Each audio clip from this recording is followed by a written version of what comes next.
Kaylin, I know you said you want to do a cold open, but I have some that I want to just say right now because I thought of it just a second ago. We should title this review Godzilla Minus One Plus Two. Because we're reviewing 3 Godzillas. That's smart. That's very smart.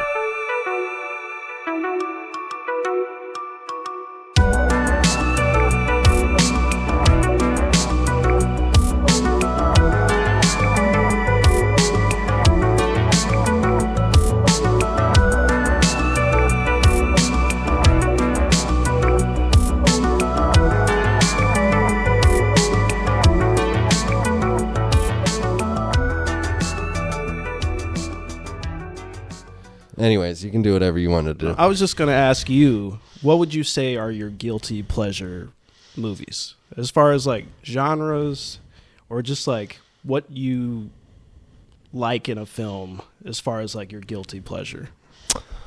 I wish I'd say right now, or a thing I've been getting into, which some of the movies are kind of mid, but I still enjoy them, are like British crime movies. So like Snatch is a good example, but I also watched this movie Sexy Beast and this movie Layer Cake starring Daniel Craig before he was James Bond. Yeah. And they're like not as well made or as well written as like a Scorsese mob movie. Right. And they're totally different take because it's like English mob, but there's always some guy named like One-Eyed Joe that gets introduced like halfway through. Just or a really like, wacky character. Or like Lil Tommy and Big Jeffrey, or, you know, and that they just are absolutely absurd and stupid. So I guess that would be my answer. I might need to ponder this a little more. Do you have an answer? I would say sometimes I'm into like really stupid action. I mean, John Wick. Those are considered great movies. I also like am really into like the kung fu movies, like the foreign ones, like the Raid films and stuff. It's just over the top nonsense action, but it's awesome, you know. I would also say I'm into monsters beating the shit out of each other and destroying entire cities, and which leads us into what we watched this past weekend. Killers of the Flower Moon. Yeah. It was about monsters. You're correct. Monsters who destroyed a city. No, we're reviewing Godzilla Minus One, the new Toho Godzilla movie. Yes. That's got a semi-wide American release. I just read something where they were extending it like in all AMC theaters an additional day. I think it's their most successful film of all time. Wow. So far. So congrats to them. Yeah, the showing we went to on a Saturday afternoon was packed. Pretty packed. Probably the most packed movie. I've seen like 4 or 5 movies in theaters this year, and probably the most packed. Thanksgiving was pretty packed, but it was in a tiny theater. Why was I kind of surprised by that, though, for a Godzilla movie? I just didn't it's because it's foreign language. Yeah. Yeah. Demographically speaking, I think there was a certain minority that was most present at the theater. I don't know if that's the most politically correct thing to say, but was that even true? I noticed. I guess I wasn't really So, looking. I mean, there's definitely that crowd, and then there's like a bunch of like middle-aged white men. I noticed the guy that brought his 2-liter Diet Pepsi into the theater. We saw him walking in. Did you realize? And he had on thong flip-flops, and it's winter right now. And it was he was like 4 seats down from us. We ended up right next to the giant Diet Pepsi guy. We saw him when we were parking. And we were like, that guy. You know, Kaylin, I'm glad you're a good enough friend that you would never let me walk into a theater with a 2-liter Diet Pepsi. And thong flip-flops. Yeah. I'd be like, you gotta check yourself at the door there, brother. Yeah, we actually watched a monster-sized helping of Godzilla movies this weekend. And I'm a little Godzilla'd out, but yeah, what did you think of Godzilla Minus One? Okay, so Godzilla Minus One. In our span of 3 Godzilla movies, we watched Godzilla vs. Destroya, which was like an early 2000s Godzilla movie, right? Or late 90s? Early 90s. Okay, so 90s Godzilla movie. Not like one of the originals, but like we're deep into the like Godzilla versus this, versus that spectrum of movies. We watched 2014 Godzilla, so the first American like sort of reboot that started this new Godzilla franchise that's continuing with the new Godzilla vs. Kong movie. Directed by Gareth Edwards. That one is. Godzilla is. Yep, Godzilla. Yep. who went on to do The Creator. Here, The Creator came out this year. Creator, Rogue One. Yep. Yeah. So there's a sort of a smorgasbord of what kind of movie Godzilla can be. Godzilla versus Destroya is like, this is almost Power Rangers. Like, this is almost like it's so like campy. You can't really be mad at it, but you're not watching it like, this is amazing filmmaking. Yeah. I'm sure at the time this was like the hottest shit. It was super cool back then. Well, I mean, actually, because this was right on the heels of Jurassic Park. So I mean, I guess production wise, it was still kind of dated. I mean, they're working on a lower budget, and it's clear. Sure. Like, it's a sort of a different comparison versus like Jurassic Park, which was like a massive blockbuster. But even today's Godzilla was also made on a much lower budget than most American blockbusters. So I wouldn't even compare it to that, but it's like, it's just trying to achieve a completely different thing. It's very silly. It's very like, his power levels are off the charts. Yeah. And people riding around a little toy planes, and it's pretty goofy. Lots of miniatures, very goofy, very like, I think charming in that way, but it's not going for a serious tone. Yeah. We've Godzilla 2014 and then Godzilla Minus One, which are on the more serious end of the spectrum, especially Godzilla Minus One. Yep. It is a movie that is, our main character is a kamikaze pilot. Our main character is a kamikaze pilot at the end of World War II in Japan. Yeah. Which is already like dark tone already. If you don't know, kamikazes were like at the end of World War II in particular. Suicide bombers. They were suicide bombers. He had a fighter plane, and I was watching it, and I was like, historical fact wrong. This fighter plane would never carry that bomb, but they would if they were kamikaze pilots. So he has a bomb strapped to him, and their whole plan is crash into enemy ships, crash into enemy emplacements, and do as much damage as you can and go out in a blaze of glory. Full spoilers, by the way, for Godzilla Minus One. So if you have not seen it, this portion is still at the beginning of the movie. What I'm about to discuss is he bails out of that mission. He lands at a nearby airfield, and then after that, when he returns back to home, eventually, he's sort of for some people, sort of like a pariah because he didn't like do his duty. It was sort of like your honor code that if you're a kamikaze, you go on your blaze of glory, and like that's your honorable death and ticket to, to greatness and legacy for your family. So like we're right away very serious tone. Mm-hmm. And then also at home, it's post-war Japan, so we don't even see the nuclear stuff personally, but it's still like a bombed-out Japanese town that was still like, they talk about all the houses were in flames.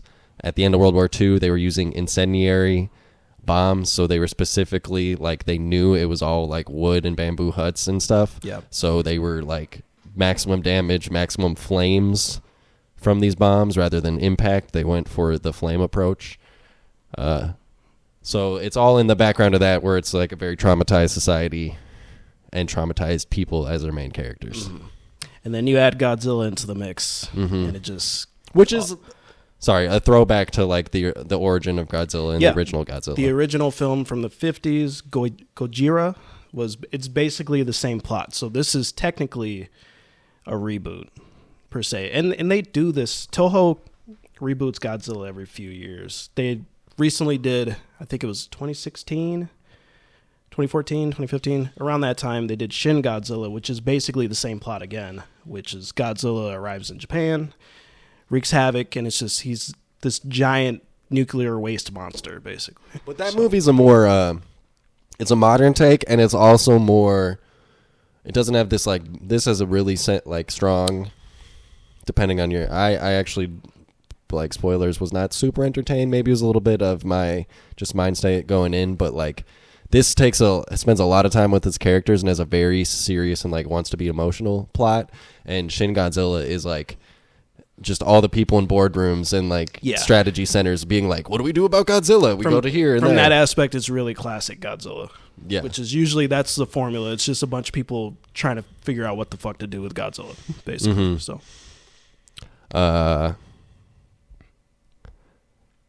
So that's sort of our opening thoughts. Should we get into the performance tests?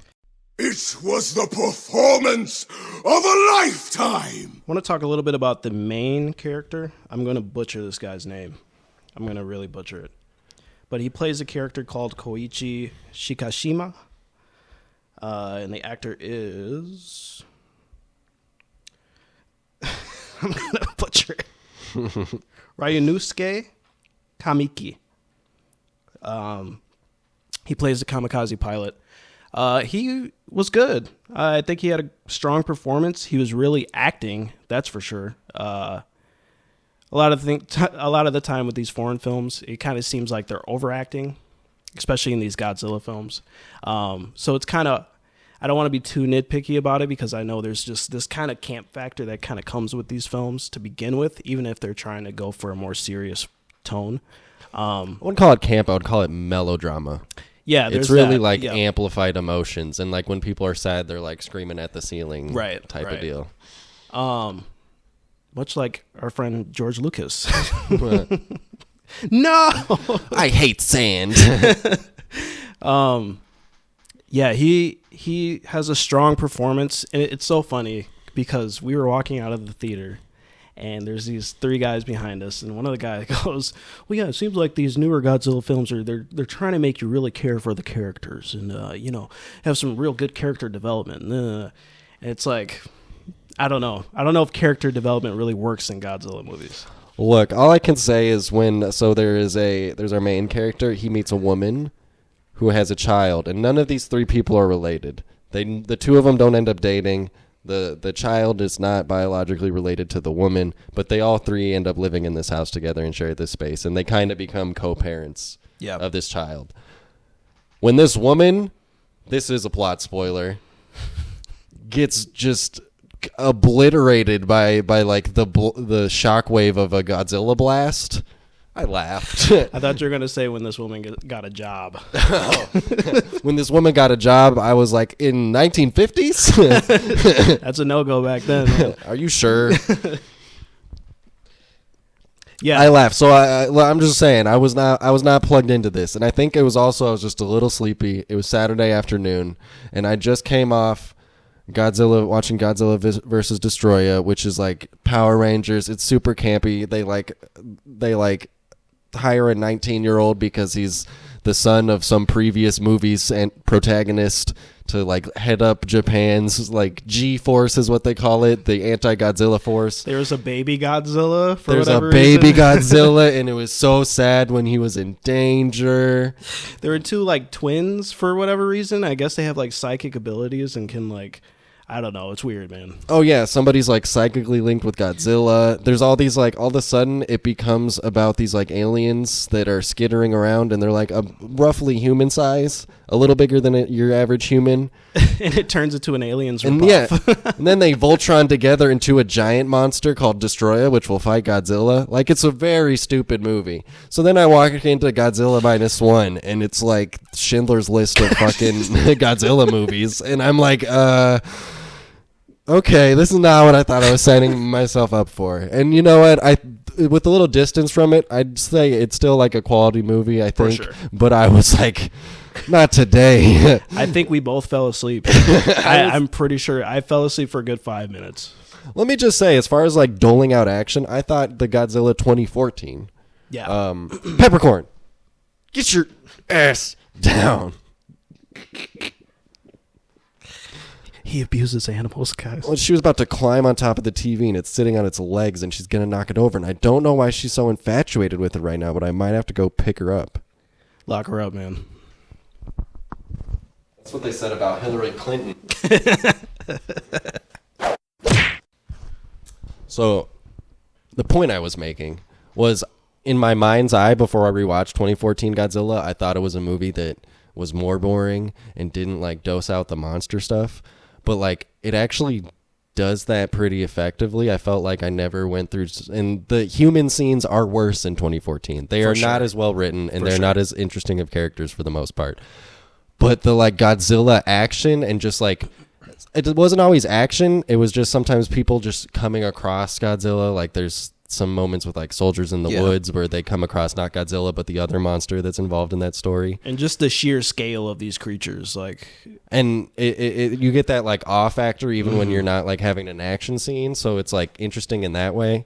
And I felt like it was a little bit better paced. Was like Godzilla Minus One in the second act. Like the first act is really good. The pilot meets like baby Godzilla, basically, like Godzilla grows up and there's like a flash forward to a few years later. And they, on that airfield, they have a fight, and that's really good. And then there's a long middle where we don't get a lot going on, and it's a lot of character stuff. And if you're not fully plugged in, you're gonna be... Yeah. It's gonna be lights out for you, son, especially in a dark theater at 5:30 in the afternoon. That's my sleepiest time. That's also just on me. People munching popcorn, putting me to sleep. That's my lullaby right there. There was the one guy that said, "Get off your phone!" from the back row. I don't know who was on their phone. He was yelling at somebody. He was very upset. As far as performances go, everybody is pretty good with the material that they're given. I really have no problem with performances. But this, and maybe we'll talk more about this and let the hate flow through, but do we really need good characters in Godzilla films? Personally, I don't think so, but there's some people who think this is the best freaking Godzilla movie of all time. I hope you guys do check it out when it hits theaters, because it is definitely worth the price of a ticket. I had so much fun watching this tonight, and I'm going to remember this for a long time. Guys, thank you so much, as always, for watching. Look forward to more videos very soon. As a Godzilla fan, you'll fucking love it. It deserves to be seen. Even if you're not a Godzilla fan, please go out and watch this. You will not be disappointed. It is a great time with friends and family. And in the end, it all comes together in a way that I felt was very fulfilling. One of my favorites of the year, yes. That is to say, Godzilla Minus One is awesome-tacular.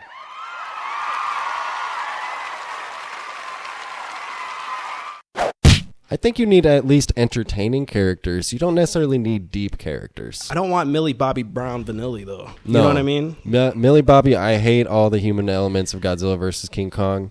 Terrible. Yeah, that's all awful. But I think Godzilla 2014 kind of had the right dosage for tying me. back to guilty pleasures. And I think some of it's just nostalgia, but I'll watch like the Transformers from 2008, and I kind of enjoy it because while they are not deep characters, Shia LaBeouf just going no, and like running around and being sweaty and weird is like kind of entertaining. Because that's charisma. I mean, he's got. I mean, it's terrible charisma, but he's got charisma, and he's fun to watch. You know, And like a lot of the humans are just horrible dickheads, and it's kind of just like entertainment. Well, you know.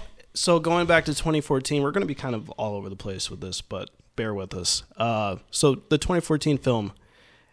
I remember when this came out, in the trailers, it was just Bryan Cranston constantly in the trailers. And so going into this film, you're thinking, oh shit, Bryan Cranston's in this. This is going to be a banger, right? That's Breaking Bad. That's Breaking Bad guy. That's Malcolm in the Middle's dad. He's a good actor. I don't hate on people who like Bryan Cranston. I like Bryan Cranston. And so come to find out, spoilers for 2014, he's killed off in the first half an hour. And then you're left to deal with Kick-Ass the entire movie. Kick-Ass, the actor, whatever the fuck. Aaron Taylor Johnson. Yeah, the guy with the face. He's fine for the most part, but it's like he's not Bryan Cranston. He can't carry this film, you know. Mm-mm. So it's a weird design choice, but I wish they would have stuck with Bryan It's Cranston. funny because I think the script for that movie like reflexively knows that, because as soon as he's off his own, they find a baby for him to take care of for a while, and you're like, oh, they find him short round. It's like they had to find an Asian kid with a hat, whatever. But they only keep him for like 20 minutes of the movie, and then it's just like your parents are right over here on the set. That's. To be fair, he was trying to get away from his family though. Like he really did not want to be around them. He was like, oh, something's happening with Dad. Peace. Just came back from deployment. I know. Bye. I told my son I'd see him in the morning, but he'll see me in a few weeks after a fucking monster attack. But psych. Yeah, so going back to Godzilla Minus One, performances were fine. There's a little overacting going on, which is also fine. I didn't really have an issue. Let's move on. Wait, can we comment on Godzilla's performance? Yes. How's Godzilla in this? Godzilla was fine. He's angry as fuck for whatever reason. He was super angry. Yeah, Godzilla is more villainous in this movie. Mm-hmm. He's pretty like evil and dark and like he'd just be smashing shit. Godzilla mad. Well, he's just a monster in this. I mean, there's the American version is the hero, kinda. He's more so of like this just force of nature that is supposed to balance shit out, whatever. And it bullshit did excuse they had for him to fight monsters. But what this movie didn't have that both 2014 and Godzilla vs. Destroyer have was a moment where somebody in a boardroom goes, well, we got to make them fight. Let them fight. Like that's the only logical answer to this problem is just have the giant monsters punch each other in the middle of this city. Property damage? Who cares? Yeah. Oh no, it's Elizabeth Olsen. She's going to get stomped. It was just hilarious to me because the older me watching these movies is like, wow, our tax dollars are going to pay for that. That's expensive. That's expensive. That's really expensive. Okay, let's move along to It's an Art, Bro. This is where we talk about the aspects of the filmmaking process, like sets, effects, lighting, etc.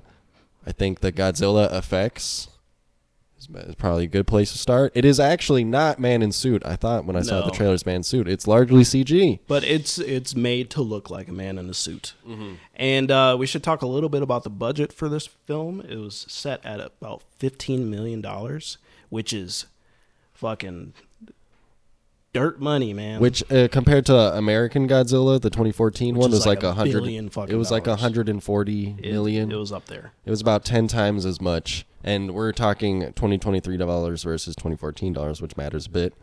But you can feel the budget a little bit, but at the same time, it is very impressive very impressive with what they did with this amount of money. I think that's part of why we don't see Godzilla as much as we maybe see him in other movies. I saw a little interview of the director, and the director was both the director. I want to say he was the writer, he was the director, and he was also like the special effects department lead. So when he was talking about when I was writing this movie, I could keep in mind like this will be expensive, this won't be expensive, this is how we can manage this under this amount of budget. When he was shooting it, he could shoot it with his special effects manager hat on and like, how do we do this so we can make it easier for us on the back end later?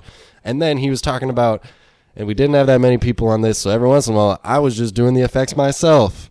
I mean, shit. I didn't notice. Right, and they look really good. And for $15 million, like you give an American movie this type of scale, like it's been done. People have done like Gareth Edwards, his first movie Monsters, which I have not seen, is legendary for like it's a pretty low budget, but the effects are great. The effects are good and they're well handled. Like a person with that kind of mind, I think, like this guy, the director. Takashi Yamazaki, like he's probably the Gareth Edwards of Japan, just the way he's able to like, because Gareth Edwards is really good at like his new movie The Creator is an $80 million movie which looks like a $200 million movie. Like they both seem like minds that are really good at the process of making this like seamless on all fronts of the production, you know. I mean, feel the budget a little bit, like I was saying. There's some like little effects with Godzilla where he kind of moves like a robot, just little things like that. But those are little nitpicks. You really have to be looking to kind of even notice it. But the whole scene of him destroying the city was pretty glorious to me. I mean, I thought it looked pretty awesome. Going back to how ruthless Godzilla is, he's just punching the shit out of buildings and fucking nuking stuff, and it was pretty great. Although our the lady of the house goes and gets a job in the city, and she happens to be on the train when Godzilla arrives, and Godzilla just makes an absolute beeline to our main character. He just stomps his way directly to this train, and it's the only thing he like interacts with on purpose the whole time. Otherwise, he's just stomping and like hitting shit with his tail, and then he just picks up this train and tries to eat it. Godzilla's got like, the Arkham games is the bat radar, but instead it's the protagonist radar. He's like, I know you're the main character. That was when I watched that, I was like, that's a little silly. Yeah, a little goofy.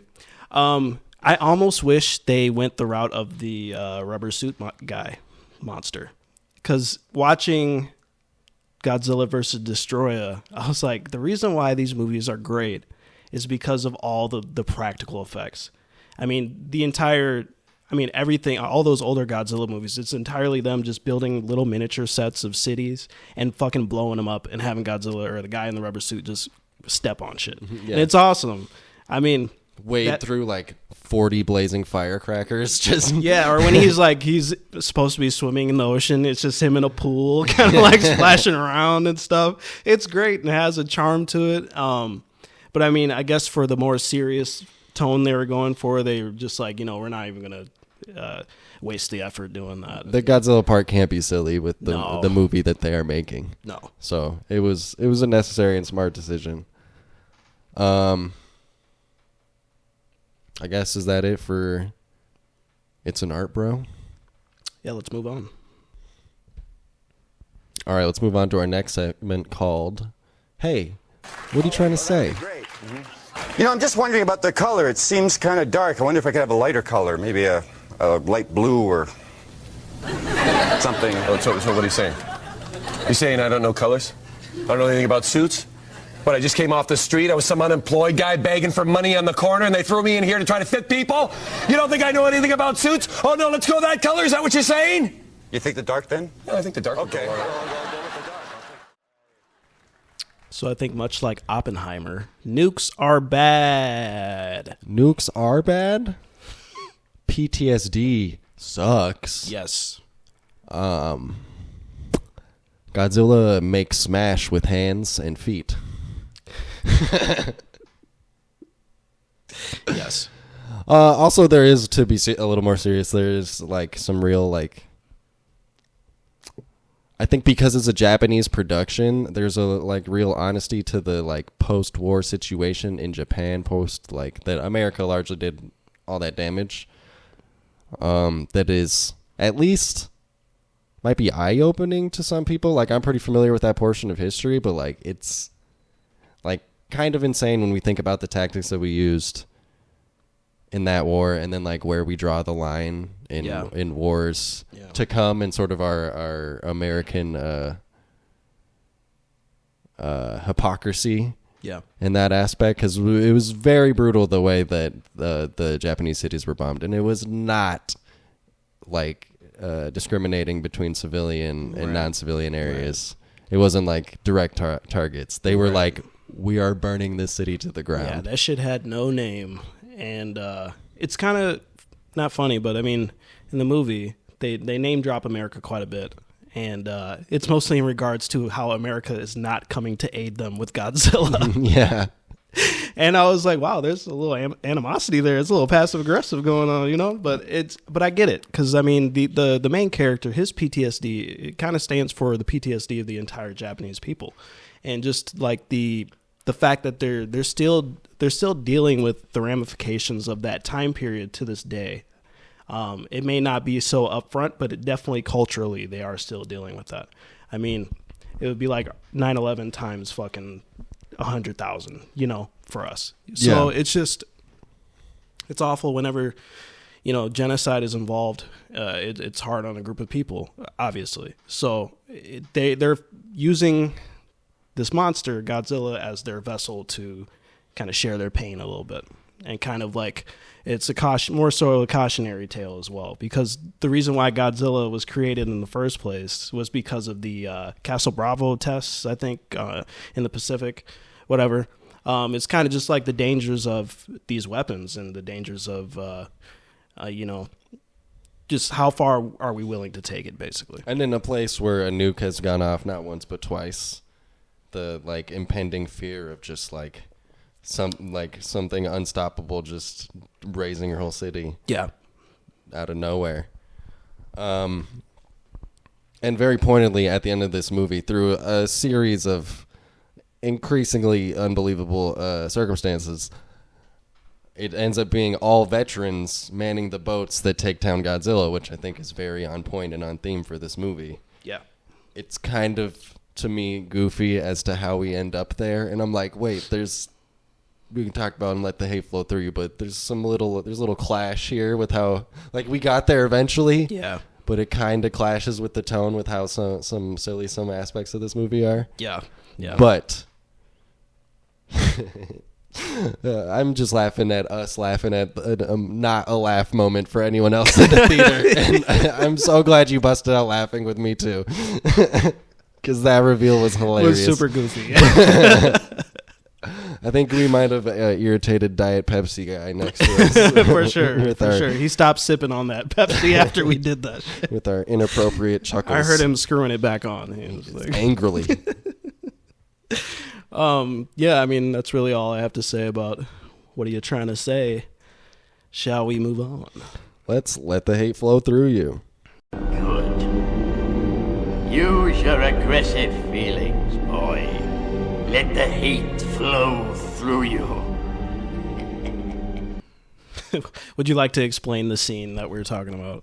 Okay, so there's a scene where...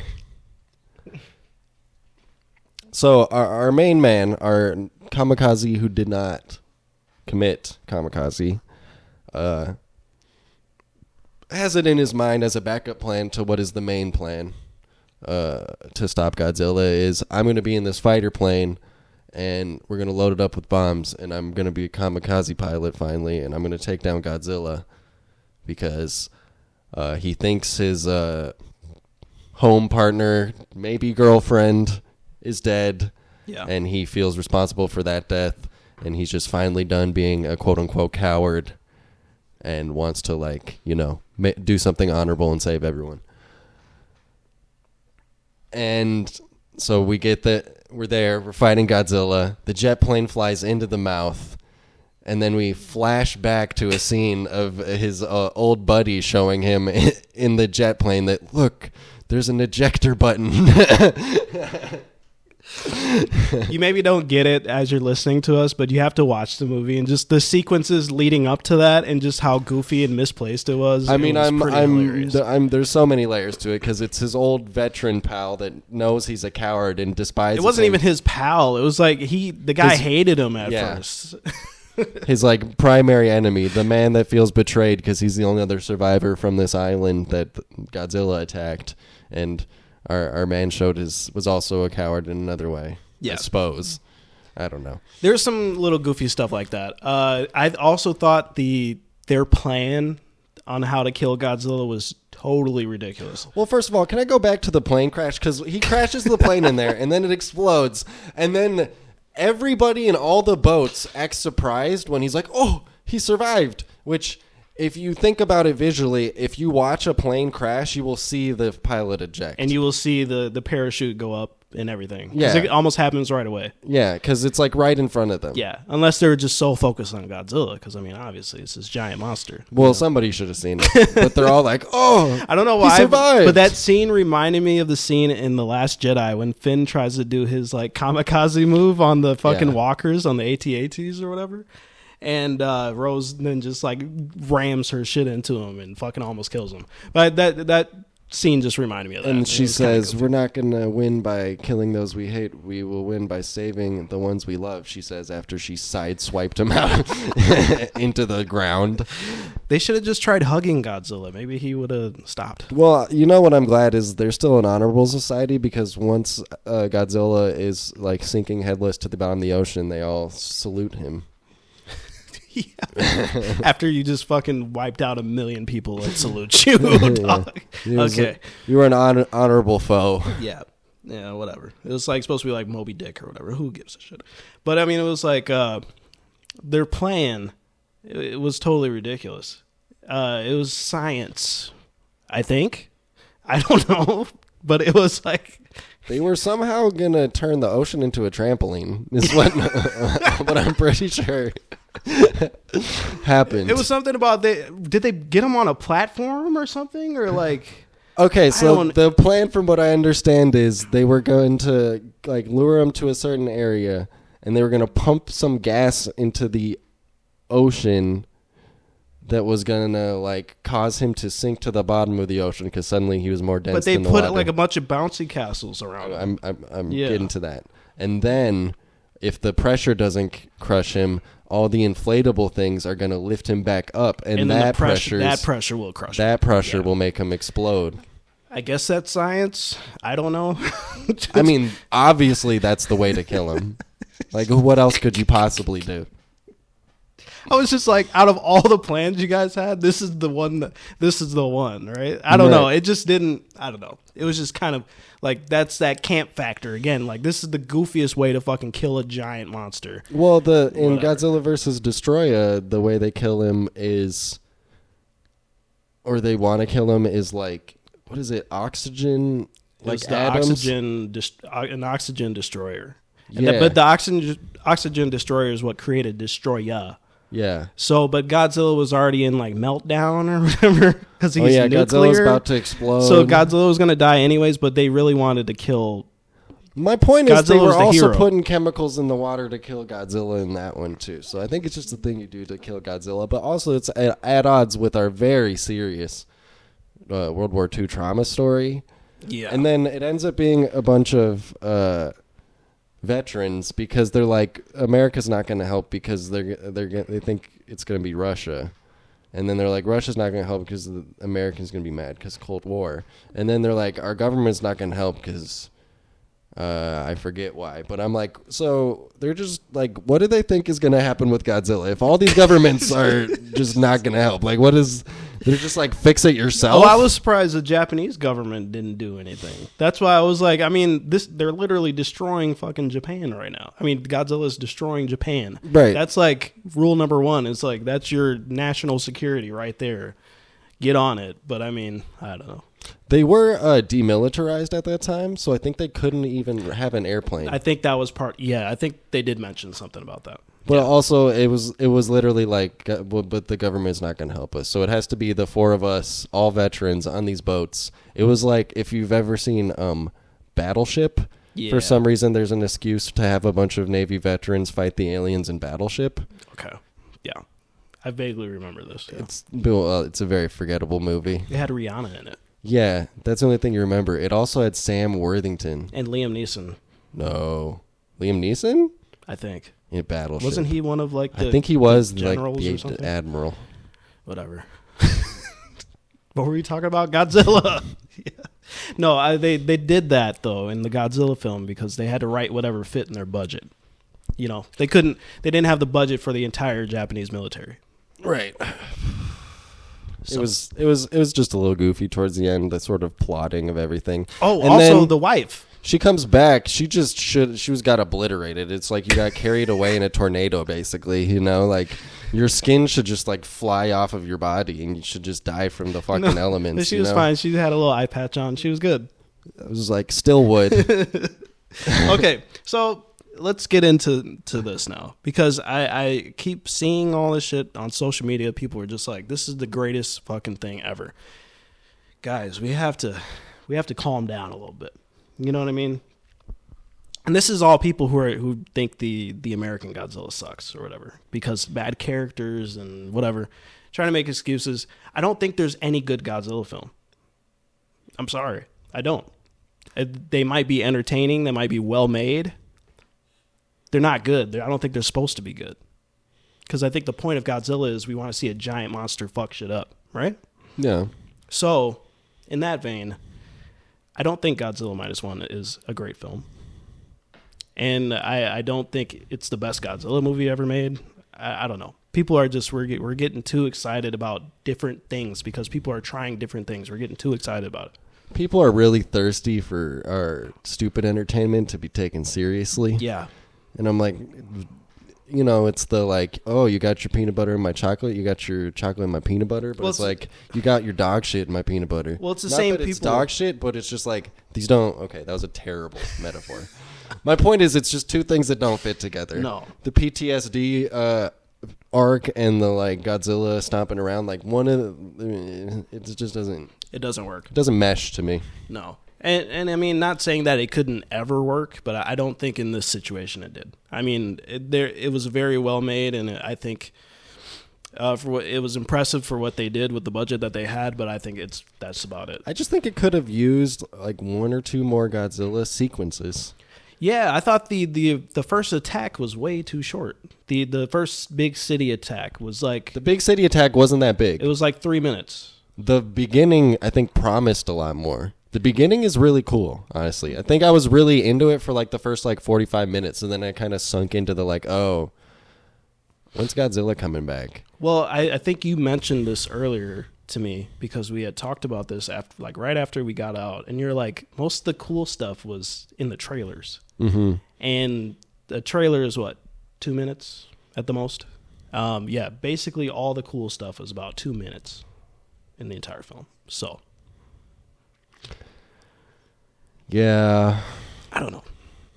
These movies are kind of hard to review because number one, they're dumb, stupid stuff. And that's fine. I think there is a time and a place for that. I think as far as guilty pleasures go, I do very much enjoy monsters fighting and destroying stuff. It's just this is not a guilty pleasure movie. This is supposed to be a good movie. This is supposed to be the Dark Knight of Godzilla films.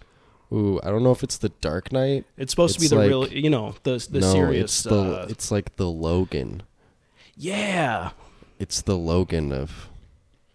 I thought Logan was really, really good, though. Logan is good. It's interesting.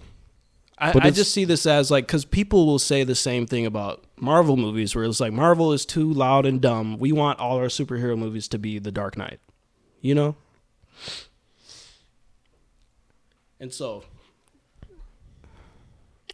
Okay, so here's the real question. Would this have been more better with Spider-Man in it? Japanese Spider-Man. Have you seen the Japanese Spider-Man? Is it not the girl from... No, not the anime one. That's racist. I'm talking about the one from like the 60s or the 70s. Oh, Japanese Spider-Man? Like, Yeah. I'm vaguely familiar. It was a really goofy one. He would like throw ropes at people and stuff. Yeah. So I think we can ask the question now. Is this a perfect movie? Do we want to... Well, Godzilla Minus One. Not really. No, not at all. No, it's fine. Do we want to talk about Godzilla 2014 or versus Destroya? I think I want to talk a little bit about 2014 because that's the one that we've talked the least about. So again, it was directed by Gareth Edwards, which is known. He is best known for Rogue One, Monster, and his newest film that just came out, The Creator. And he's got a very distinct visual style. I think he's got his films have some of the best CGI I've seen in like a bigger budget film. Like his CGI works really well, and it's got this really grounded feel to it as well.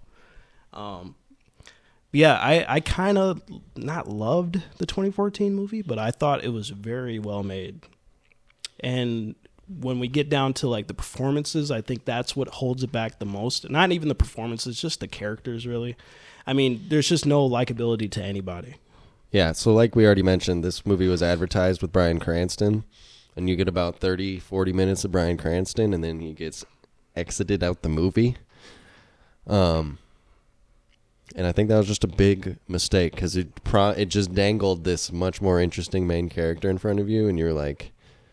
He's interesting, and he has something going on because his wife died, and he's been like, turned into that Charlie Day meme where he's got all the yarn on the wall. He's just a total paranoid goober trying to figure out who killed his wife, and he knows it's Godzilla, but he doesn't know it's Godzilla, but he knows it's something that's big and bad, and people are covering it up. This would be like dangling Leonardo DiCaprio in front of us and then giving us Joseph Gordon-Levitt. That's tough. Why did you slander JGL on our... I don't think he's... that great of an actor. I just don't love DiCaprio either, so I don't know if I like that. Okay, fair. That metaphor. Yeah, I forget you're not a DiCaprio stan, so it's all good. Not really. But then you get Kick-Ass and Elizabeth Olsen, and they're just like all-American housewife and dad. He's a military boy. I feel like the reason that this happened, and this is my galaxy brain idea, is it so that Gareth Edwards could get all the like cool planes they need to Halo jump out of. Yeah. So they're like, all right, we'll do that, but your main character has to be a Marine. He's got to be patriotic. He's got to be, got a jaw like fucking Thor. And he's got to be an Englishman because Aaron Taylor Johnson is an Englishman. And he's got to be really boring. Yeah, and let me tell you, Aaron Taylor Johnson, his accent doesn't make any sense if we think about geographically where this child is from. So he is Bryan Cranston's son, who grew up in Japan. Okay, Yeah. track this, and he goes to like an elementary school that is a lake. On the other side of the lake is a nuclear plant. I think some zoning laws have been violated. Yeah, for sure. And that was not a bilingual school whatsoever. No, they speak English in that motherfucker. Yeah. So Japanese child, like white Japanese child, maybe he moved there when he was even younger, moves back to San Francisco and has an East Coast accent. Where did that come from? How did that happen? Yeah. He's more like Chicago East Coasty. From the look of the casings on those Minutemen ICBMs, I'm guessing the digital module's been bypassed and you're prepping for full analog retrofit. When was the last time you let one of your guys put their fingers in a live bomb? Look, this is what I do. This is my job. I don't think I really noticed the East Coast. I think it's just because I watched interviews with him because he's in Bullet Train and he's one of my favorite characters in Bullet Train and he has a very good English accent in that one. I was like, oh, he's a real English. That's why that was so easy for him. Yeah. Yeah. And then I listened to him in this and I'm like, buddy, where are you from? It's kind of like Chicago. It's not like it's really thick accent, but I'm like, it just doesn't land from, if I'm tracing your childhood right, you haven't been east of fucking Oregon. So Right. how'd you end up like this? It's a minor inconvenience in the grand scheme of things. But those are the things you think when in the people scenes where it's mostly after we lose Bryan Cranston. Not that interesting people. Elizabeth Olsen, she's there. She has a job. She's literally there. Yeah. And She's underwritten. Their bitch ass son, who he's got a strange face. I'm sorry. I don't mean to say that about a kid, but he does. I was like, y'all can find a better kid. I want you to like have a verified Rotten Tomatoes review that just says "Kid's too ugly." He's not ugly. He's just in his awkward stage. It's okay. At 4? That's not when you have your awkward stage, Kalen. Hey, he's early bloomer. He's an early bloomer. That's what happens when you're Aaron Taylor Johnson's son.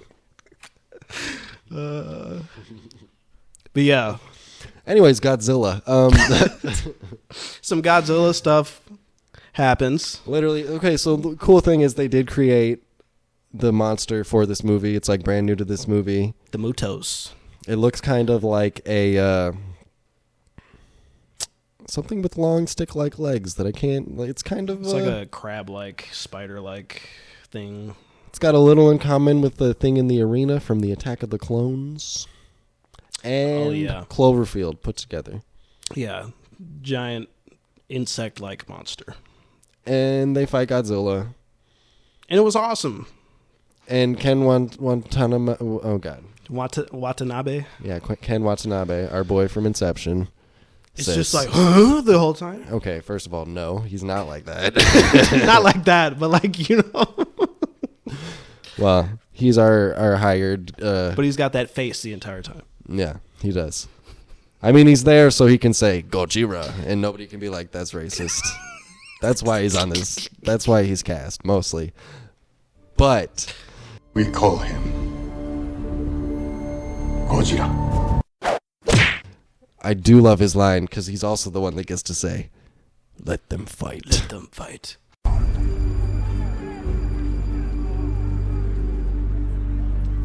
Let them fight. And you're like, hell yeah, that's what we wanted to do in this Godzilla movie. Let them fight. Yeah, beat his ass. Rip his head off and shoot a laser down his throat. Yeah, one thing that Gareth Edwards does, as we mentioned earlier, he's really great at showing scale and just how massive these giant things are. It kind of digs into your like primal fears a little bit of just like giant things, you know. I kind of have a fear of that, just like seeing like a giant thing in the sky, or even, I don't know, large buildings. The train sequence in this is much better than the train sequence in Godzilla Minus One. Yeah. Even though it did kind of have that goofy thing of like, okay, this guy is in the perfect spot at the perfect time every single time there's a monster. You know, it kind of had that goofy thing. Was like, why is this monster deciding to go to this exact spot where our protagonist is? Whatever, it's fine. But it smells like kick-ass is over here. I heard you got superpowers, bitch. Wait, he didn't have superpowers in Kick-Ass. No, that's the whole deal. Oh, yeah. He's just out on the street. Nick Cage is in that movie. Is he in that one, or is he in the? Oh, and the he's second the fake one Batman. The second one is Jim Carrey. Yeah, which was not as good. Nope. So, anyways, I think the main point is this Godzilla delivers on the Godzilla stuff, and it is. I think the Bryan Cranston section, even though it's disappointing that he leaves, it's like gets it over the hump of like, okay, now these shitty characters only have to maintain my interest for 2/3 of this movie. Yeah. And there's going to be a lot more Godzilla stuff at the end. And at least the shitty character actually had something to do. His whole thing was like his squad of other Marines, like, well, number one, they had this bromance already because they're in the Marines, and so they kind of just clicked off the bat. Yeah, when they met each other, they shook each other's butts. It was interesting. And he like befriended this like quintessential Mexican Marine, like Hispanic Marine guy. My name's Pena. And he was like, I'm only here to get the fucking Mustang that they promised me.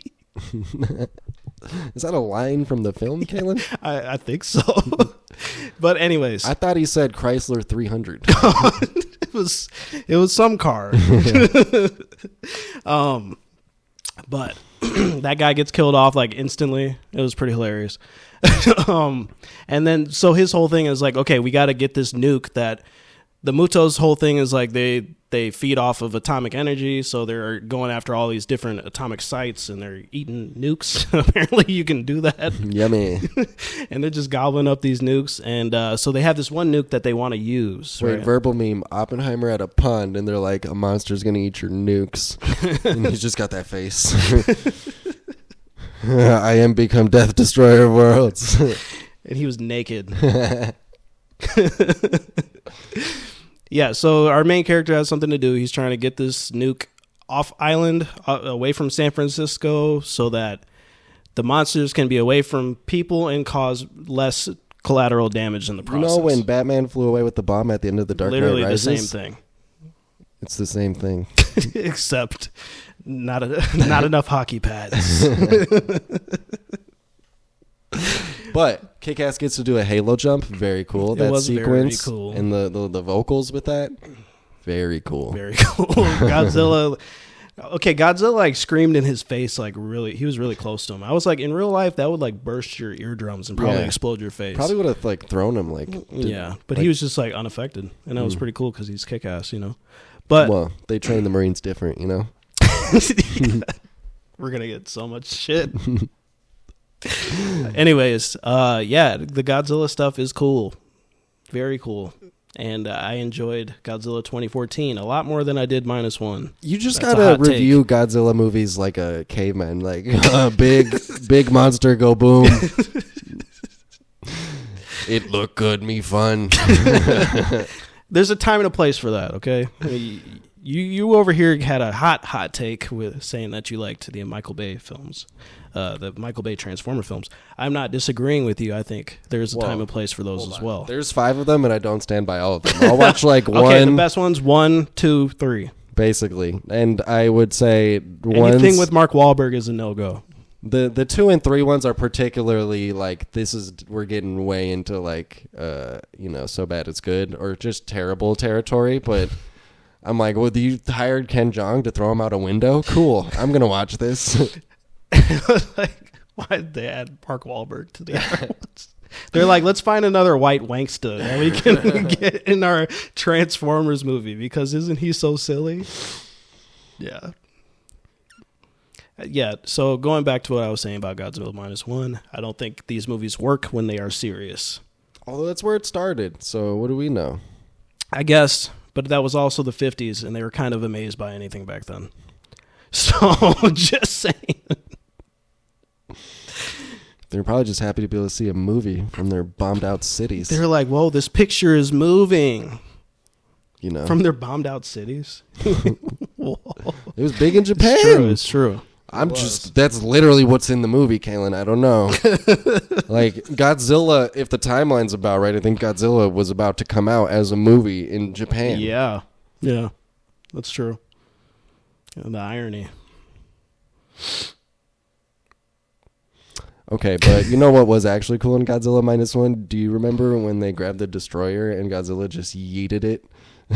Like half a mile. But you don't see Godzilla doing that. You just see the fucking thing flying past everybody. Yeah. That was pretty cool. We needed like 40 more of those. Yeah. Godzilla just yeeting the shit out of people. You should have seen their 4 boats. It would have been a better movie if all 4 of those boats just gone in 30 seconds. And then it became about all of Japan has to go, take this motherfucker down. We have no more boats. Remember when the cavalry came and he was like, it's just a bunch of tugboats, and I'm like, these dudes are gonna die. Get out of there! Like, what have you done? It was supposed to be like the end of Dunkirk, not like the end of Dunkirk. And somebody's like, Godzilla's cutting us off from the mainland. Somehow they all like tugboat onto the one boat like instantly, like they have little like catapult hooks or whatever. Oh yeah, and then it also turned into Star Wars. Everything is Star Wars. Star Wars: The Rise of Skywalker, when Lando brings all of the smugglers to help them, and then there's their buddy. That's definitely the first movie where somebody's brought the cavalry. Fucking Star. That's you know what he should have said? He should have said right behind you, Cap. First, George Lucas rips off the Japanese, then the Japanese rip off George Lucas. It's like poetry, it rhymes. It does. What do you think George Lucas is doing right now? You know what I bet he's eating? Panda Express. He probably is, though. Why can I see him actually doing that, though? Right? There's plenty of photos of him just at malls eating like Panda mall Express. food. He's like, oh, yeah, it's pretty good. This is pretty I good. eat my orange. This actually gives me these noodles give me a good idea for a new Star Wars film. Too bad I don't own that property anymore. Oh, it would have been nice. I think it's time to wrap this up. I'm going to eat my sesame chicken and watch Red Tails. You always go back to Red Tails.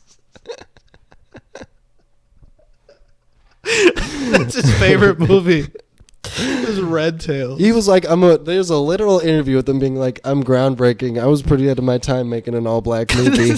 Thanks, George Lucas. Thanks, George Lucas. You freed the blacks. Like, what the fuck? He's breaking racial barriers. That's what he's doing. I was sort of ahead of my time with Red Tails. An all-black film. But you, the only person, could have got that made someplace. Well, I paid for it myself. Daniel Yellow said that. They wouldn't distribute it. They wouldn't make it. They wouldn't advertise it. Because of racism or because of what? They just said, the market research says nobody will go to that movie. I like to, what did the guy at the bar say? Oh, yeah, let me tell you my bar story, guys.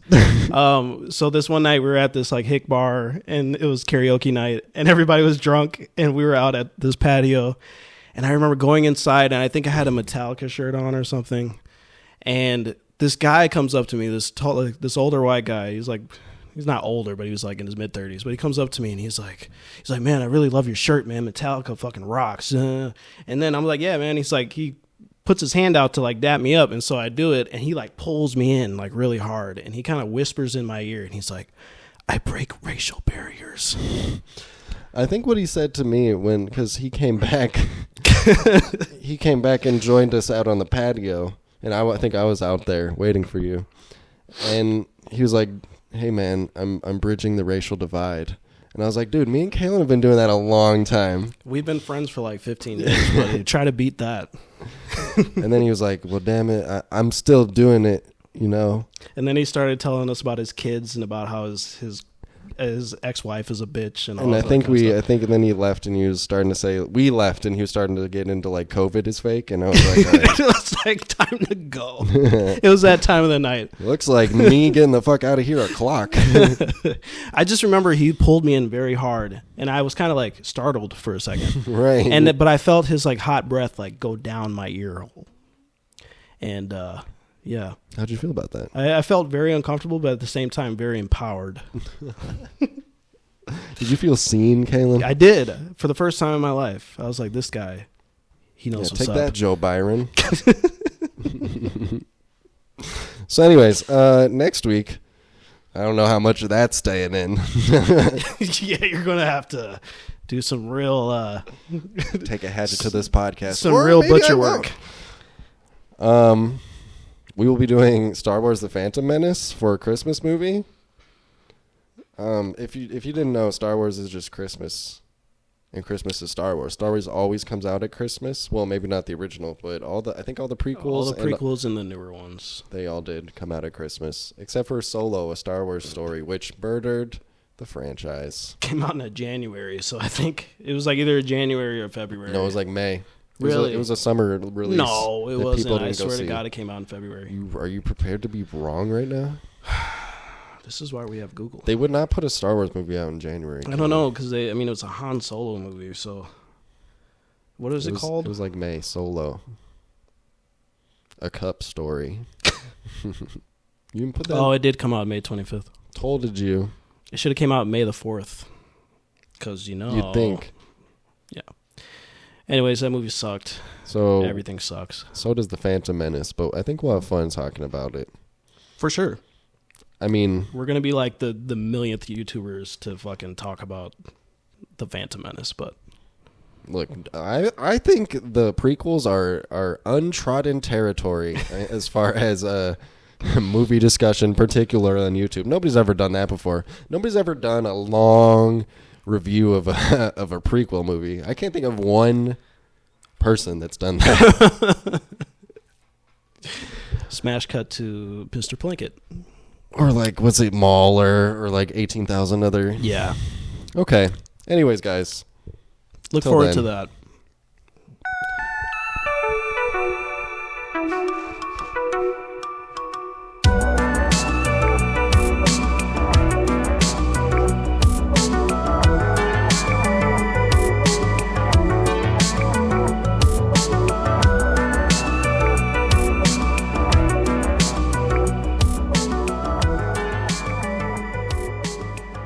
I think it's too much. What am I doing? And the bad part is saying, I'm doing this for Padme, I'm doing this for us, and it'll be better for the universe, it'll be better for everybody. But there's always this little part in you is saying, what am I doing? Jar Jar is a key to all this.